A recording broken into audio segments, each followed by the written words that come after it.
जय श्री गणेश दोस्तों। हमारी आज की कहानी है त्याग। अब शुरू करते हैं कहानी।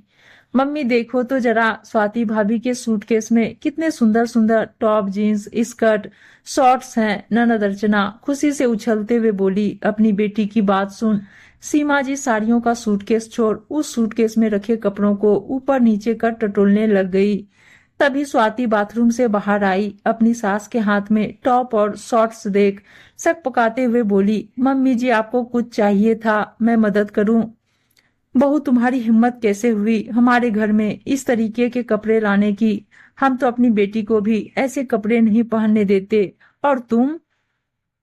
स्वाति अपने आप को संभालते हुए बोली, मम्मी जी हम लोग हनीमून के लिए मालदीव जा रहे हैं, इसलिए सोचा इस तरह की वेस्टर्न ड्रेसेस रख लूं, फैशन में है। बहू मेरी बात ध्यान से और कान खोलकर सुनना। वैसे तो मुझे यह हनीमून वनीमून का सिस्टम समझ में नहीं आता, मगर राहुल के जिद करने पर मैं तुम दोनों को अकेले इतनी दूर जाने की इजाजत दे रही हूँ। मगर खबरदार, साड़ी का पल्ला सिर से सरका तो मुझसे बुरा कोई नहीं होगा।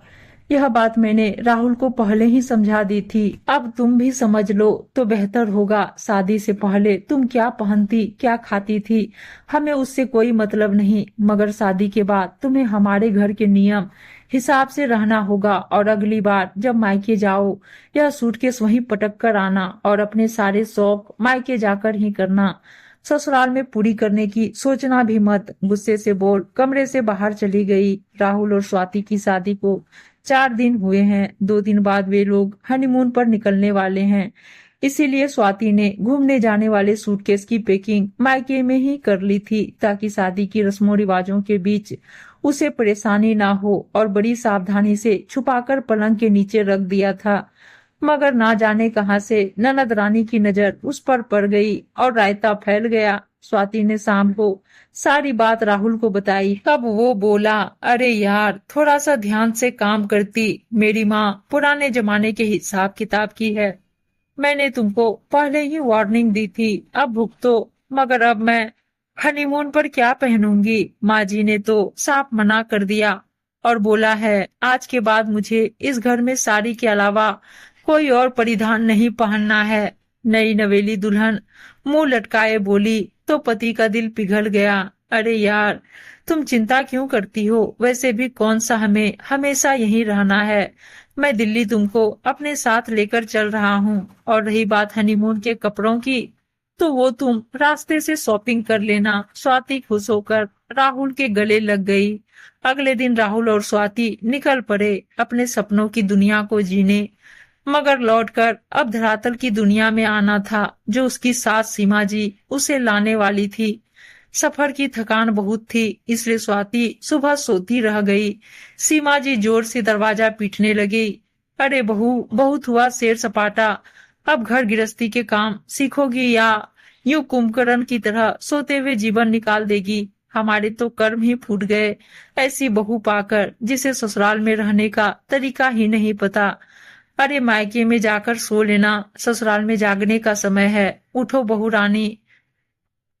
चिल्लाहट सुन स्वाति दौड़कर दरवाजा खोल बोली, जी थक गई थी, आंख लग गई थी, चलिए चाय बनाती हूँ। रुको बहू, सबसे पहले तो ये क्या पहन रखा है तुमने? झंगा झोला, इसे पहनकर अपने कमरे की दहलीज ना लांघना। दूसरा, पहले नहा कर आओ, तभी चौके में पैर रखना। हम बाहर चाय नाश्ते का इंतजार कर रहे हैं, जल्दी आओ। स्वाति सोचने लगी, शादी के समय इन्होंने कहा था मॉडर्न जमाने के पढ़े लिखे लोग आपकी बेटी को कोई तकलीफ नहीं होगी, मगर यह तो 100 साल पुराने जमाने के नियम चलाती हैं। खैर, जैसे तैसे स्वाति घर के नियम समझ रही थी। यह सोच अपने प्यार और अपनेपन से अपनी सास का दिल जीत लेगी। अब राहुल की छुट्टियां खत्म होने को थी। वो जाने की तैयारी में जुट गया और स्वाति को ये बोल छोड़ गया कि कुछ दिन घर वालों के साथ रहो। मम्मी तुम्हें इतनी जल्दी मेरे साथ जाने नहीं देगी। नई बहू हो, सबके शौक होते हैं, और फिर ये तो तुम्हारा घर है, आराम से रहो। बोल दिल्ली चला गया। खाना हमेशा सीमा जी के कहे अनुसार ही बनता, मगर आज उन्होंने मूंग की दाल और पालक आलू बनाने को बोला। दोनों ही चीजों के नाम सुन स्वाति चिढ़ गई। चुपचाप कुकर में दाल चढ़ाने रख पालक साफ कर आलू काट रही थी कि सोचा मूंग की दाल तो मैं खाती नहीं, एक काम करती हूँ, आलू टमाटर की सब्जी बना लेती हूँ, कम से कम 2 रोटी खा पाऊंगी।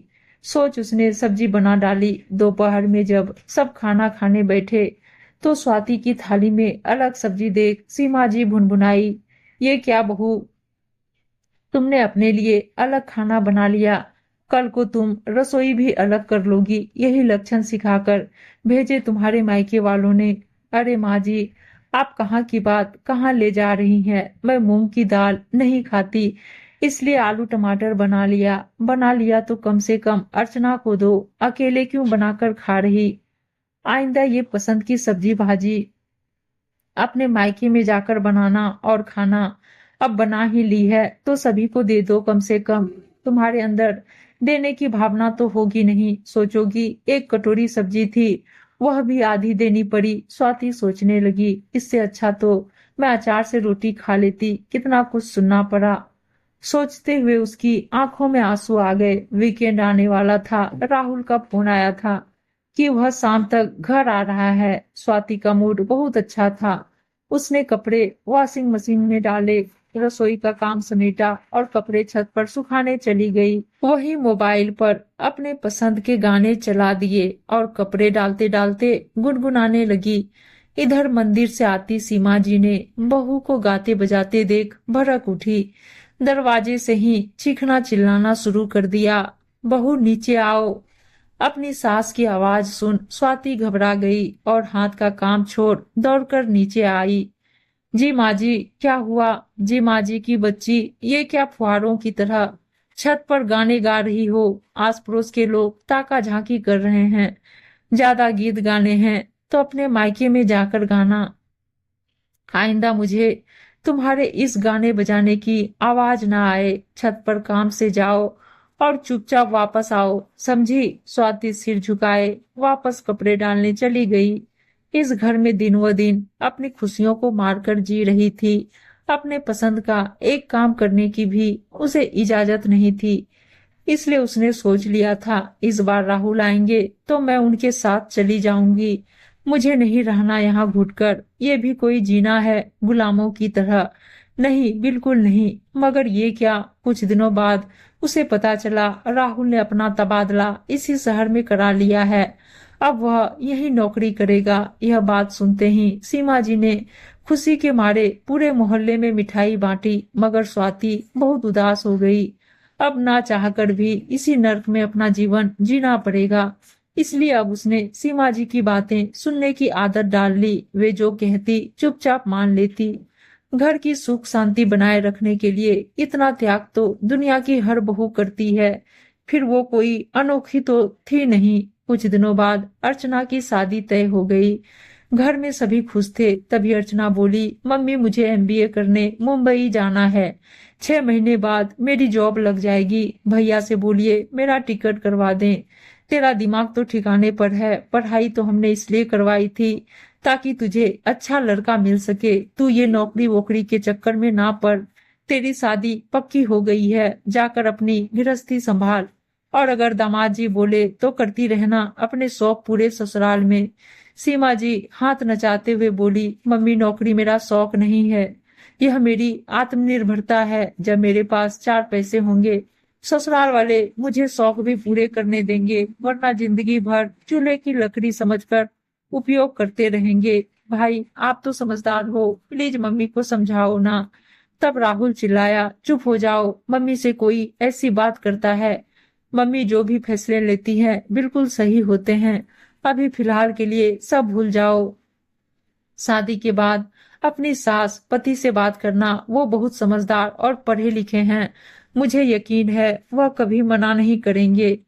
रसोई में खड़ी स्वाति से रहा नहीं गया। वो दौड़कर कमरे में पहुंची और बोली, आखिर कब तक एक बेटी अपने शौक ससुराल में पूरे करेगी और एक बहू मायके में? माँ जी, अर्चना को अपनी जिंदगी जी लेने दीजिए, उसे नौकरी कर लेने दीजिए। क्या पता कल उसे यह सब नसीब हो या ना हो। और आप किस समझदार और पढ़े लिखे परिवार की बात कर रहे हैं? मेरे पिता ने भी यही सोचकर मेरी शादी की थी और यहाँ आकर मैं अपनी पसंद के कपड़े नहीं पहन सकती, सब्जी नहीं खा सकती, गाना नहीं गुनगुना सकती, नौकरी तो बहुत दूर की बात है, सोच भी नहीं सकती, तो फिर क्या गारंटी है कि अर्चना के ससुराल वाले उसे अपनी मन की करने देंगे। और पति लोग का क्या भरोसा, कमरे में झूठ बोलते हैं और माँ के सामने आज्ञाकारी पुत्र बन जाते हैं।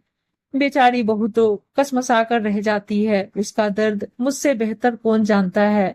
स्वाति का दिल उसके सीने में जोरों से धड़क रहा था। उसे लगा आज तो सासू माँ उसे हमेशा के लिए मायके ही भेज देगी।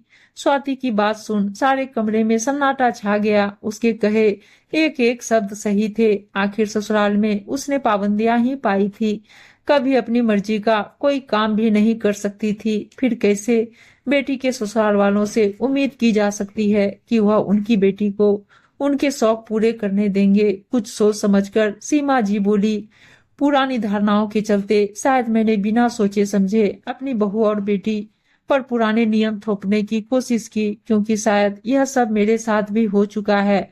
मगर अब और नहीं। अर्चना, तुम जाने की तैयारी करो और बेधड़क नौकरी करो। मैं दामाजी से बात करूंगी कि वो शादी के बाद भी तुम्हें नौकरी करने दे, वरना मैं रिश्ता ही तोड़ दूंगी। फिर उन्होंने स्वाति की तरफ देखा और बोली, तुम भी अपने शौक मायके में नहीं करोगी। आज से तुम्हारा मायका ससुराल नहीं, तुम्हारा घर है। बिंदास जो चाहे करो।